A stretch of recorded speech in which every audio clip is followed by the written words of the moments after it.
2024, Maier Bianchi founded the e-commerce hotline by Bemeir, hit a fast start and then ran into a wall after 10 episodes.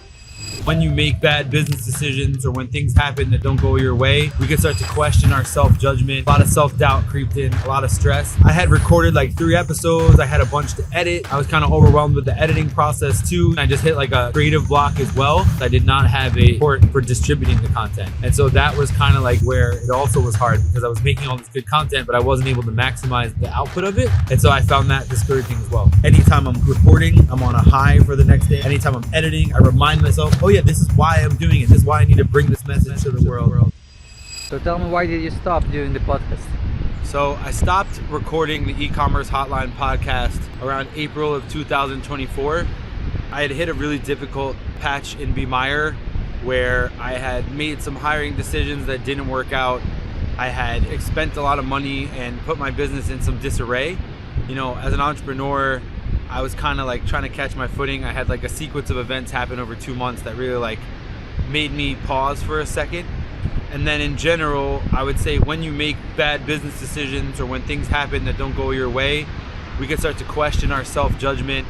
A lot of self-doubt creeped in, a lot of stress. And so for me, this is all from the heart. So when I'm not feeling it, I'm not feeling it. And also I had recorded like 3 episodes. I had a bunch to edit. I was kind of overwhelmed with the editing process too. It took me like 9 hours to do the first episode, got it down to like 3, but for some reason I just hit like a creative block as well.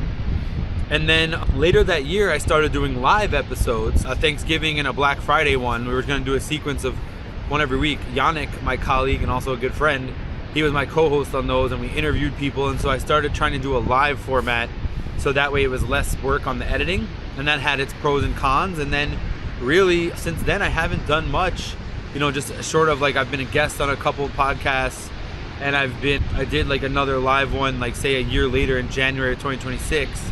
But overall, I really stopped that. It wasn't that I stopped believing in it because again, I started it in February and I already achieved like 12 episodes in 2 months, which is really productive. I was doing one every week or two. I was getting the momentum, but I didn't feel it because I didn't have the distribution. So the other reason I stopped was I did not have a support for distributing the content.